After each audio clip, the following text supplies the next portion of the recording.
Hey everybody, so for today's movie review, I'm going to talk about the film Red Dragon. It is the prequel to The Silence of the Lambs by Jonathan Demme.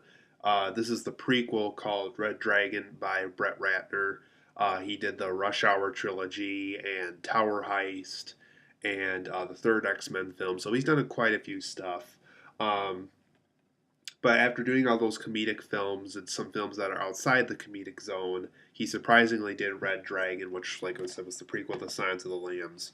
In this film, you guys, basically, Hannibal Lecter's already in prison.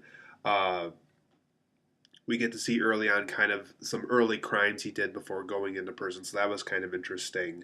Um, but we also get to see this CSI investigator slash detective played by Edward Norton, who basically got hurt by Hannibal Lecter at one point, and gets he thinks he's retired for a while, but he gets called back to the duty once a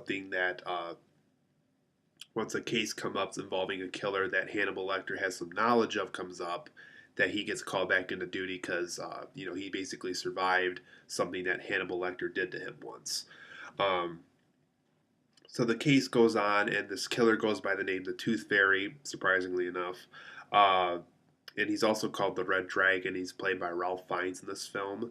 Um, and basically, if you've seen Silence of the Lambs, this guy actually kills differently than Buffalo Bill did from Silence of the Lambs. But nonetheless, he kills people in a very unpleasant way, I guess. Um, So throughout the film, Edward Norton has to figure out who it is, where he is, and how he chooses his victims. They think for a while that he kills on a full moon when that happens, but after a while they find out, through the press and through everything else, that this killer comes up with a new strategy. That there's more to him that meets the eye. That there's things psychologically going on in his head involving a picture of a human dragon, giving him the nickname the Red Dragon for one of his two nicknames. That will eventually solve the case of this killer that's out and about that, once again, Hannibal Lecter has some knowledge about. So Red Dragon, you guys, it was a decent film. It wasn't anything great. Um, it was a reasonable prequel to Silence of the Lambs.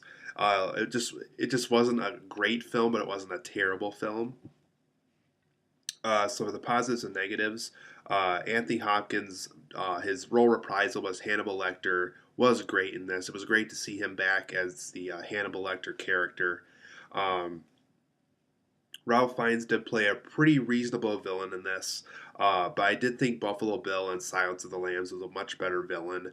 Um, I kind of view it as, excuse me, kind of like Jack Nicholson's Joker with Heath Ledger's Joker, where they're both great villains. They both did a terrific job, but at the end of the day, we like Heath Ledger's Joker a little bit better. I think that's the same case with Ralph Fiennes' villain in the film. Is we liked his villain, but it just was nowhere near the Buffalo Bill character, which ultimately made the character a little disappointing in that sense. Um, Harvey Keitel's involvement in the film was great. It was great to see him act, and once again, another great performance. Even though the film probably could have been a little bit better, because he's a terrific actor and he can basically handle any script that you give him, and it would have been great to see him in a film that would have been much better for his acting talents. um, there are some occasional creepy scenes in here. One involved Philip Seymour Hoffman. So if you're looking for more Hannibal Lecter-like creepy scenes, this film does have them, but it comes occasionally. So in that sense, that's kind of the disappointment of that. But they're there though. Um, this is a decent one-watch film. It's nothing that I could see myself watching several more times, but for the most part, this was a pretty decent one-watch film that I'm glad I experienced. Uh, for the negatives, you guys, I do think Brett Ratner was not the right choice for this film. I got the cough today. I think with a more creepy director like Wes Craven or John Carpenter, or even Jonathan Demme again, like who did Silence of the Lambs, I think cough's coming back again. I think he would have been, those directors would have been a much better choice than Brett Ratner.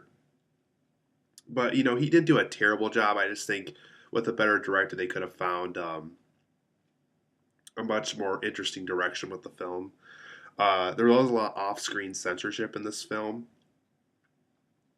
So unfortunately, if you're looking for something that's equally disturbing as Silence of the Lambs, unfortunately, it's not quite that film. Um, Another thing to point out too is, ugh, my throat. Is I'm not a big Edward Norton fan. Ever since the Avengers, when he turned it down because of, I guess, money-related issues, he didn't like the payment they were giving him or some crap like that. I've never been a big fan of the guy. I don't think he's as good as he claims he is. He's one of those people that brags that he's like one of the best direct actors in the business. Really don't think he is, but at the same time, I don't think he's a terrible actor. I just think he's just not this A-list actor that people list him as. Overall, this film isn't as good as Silence of the Lambs, so unfortunately, I didn't think that this film was anything terrific in that sense. Um, I also thought the Tooth Fairy character wasn't defined very well, unlike the Buffalo Bill character, where the Buffalo Bill character had more memorable traits about him, and the Tooth Fairy character just didn't feel as defined to me. Um, there were some occasional laughable moments in this, and they almost feel unintentional, almost like Big Lebowski, like doing dumb stuff, kind of laughable stuff. So there was some things in here that were just like you could tell they were trying to be scary, but it just got laughable by the time you were done watching it. And overall, this film was weird. Cough's coming back. This film was weird, but what Silence of the Lambs did a really good job was it was weird and disturbing. This film was weird, but it wasn't as disturbing as Silence of the Lambs, which unfortunately kind of hurt it in the long run, I think. Um, but overall, guys, I give Red Dragon an 8 out of 10. It's a good film. It's a good one-watch film. But I just don't think it's the film that Silence of the Lambs was. And like I said, with a better director, I think someone outside of Brett Ratner, someone who has more experience with horror films, could have done a better job. But it's a good one-watch film. It's not a bad film. Definitely a much better film than Hannibal and Hannibal Rising, which are bad films. So it's a decent Hannibal Lecter film. If you like Silence of the Lambs, it might be worth checking out. But if you're looking for a film that's as better than Silence of the Lambs, you might not like this film as much. But it's a decent one-watch film.